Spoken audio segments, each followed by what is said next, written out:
আমি করি, সত্যি তাই। ব্যাগ টেনে নিয়ে যাবো আমি। এইখানে একটা বাস ছিল,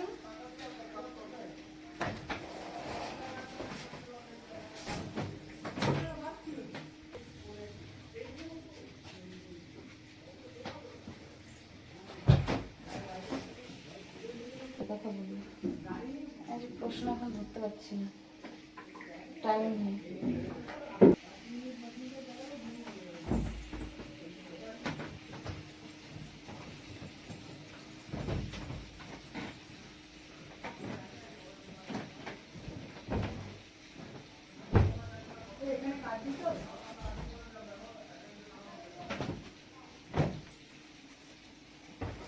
সকাল সকাল কাজ করতে শুরু করে দিয়েছি, তো মানে কোনো বন্ধুদের সাথে কোনো পরিচিতি না, কোনো কিছু না, শুধু মানে ক্যামেরার সামনে শুধু কাজ করছি, এটাই দেখো।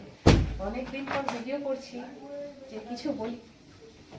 হ্যালো এভরিওয়ান, তোমরা সকলে কেমন আছো? আশা করি ভালো আছো, সুস্থ আছো। আমি এখন ভালো আছি। দেখো হাতে ব্যান্ডেজ খুলে দিয়েছি, তাও খোলা আছে, গিট্টিটা খোলা আছে এখনো। তো যাই হোক, তোমরা অনেকেই অনেক রকম প্রশ্ন করেছিলে কেন ভিডিও করছি না, এতদিন কেন ভিডিও দেয়নি বা কিছু। তো তোমাদেরকে বলি যে ছোট একটা অ্যাক্সিডেন্ট হয়েছিল আমার সাথে, তার জন্য ভিডিও দিইনি। প্রথম কথা, পরে ভিডিও দিচ্ছি।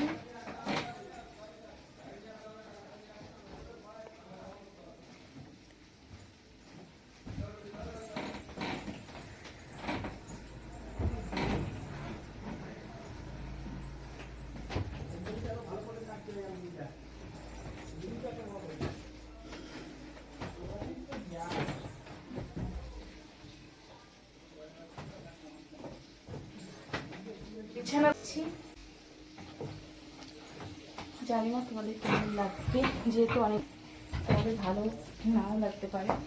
তোমরা হয়তো বলতে পারো যে একঘেয়েমি ভিডিও দাও, একঘেয়েমি ভিডিও, তাও এই ভিডিও রোজ দেয় না।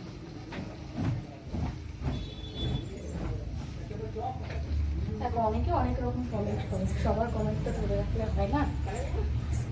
এত সব শাড়ি বার করেছি আমি, আমার পরা হয় না শাড়িগুলো, নতুন নতুন কিনছি যেগুলো, ধরো সেগুলোই পরছি, এর বাইরে কোনো জিনিস পরি না।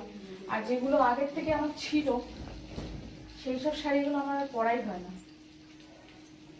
মা পরলে পরবে, আর না হলে না। আমাদের ওখানে অনেকেই আছে, আমার একটা ঠাকুমাই আছে যার ছেলে টেলে দেখেন, যার ছেলে দেখে না, তো আমার কাছে পুরোনো জিনিসগুলো চাই, যে আমাকে পুরোনো যেগুলো পরিস না, ছেঁড়া বাতে, ওইগুলো দিয়েই আমি তাকি লাগিয়ে পরবো।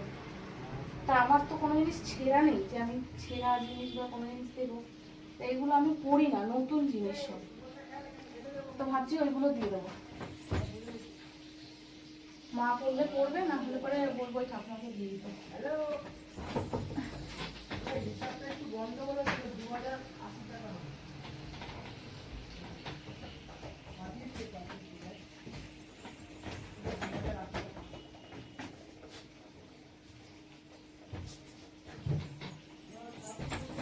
সত্যি পাগল হয়ে যাবে। কে পাগল হয়ে যাবে? বুদ্ধিমান।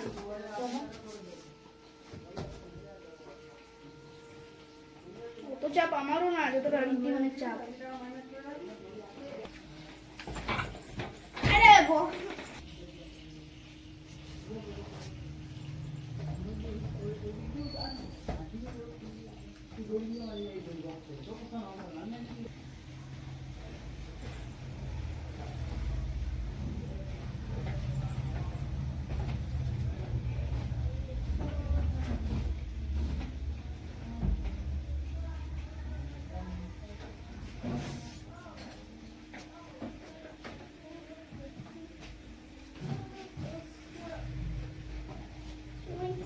সেই দেখো আমার বিছানা গোছানো হয়ে গেছে,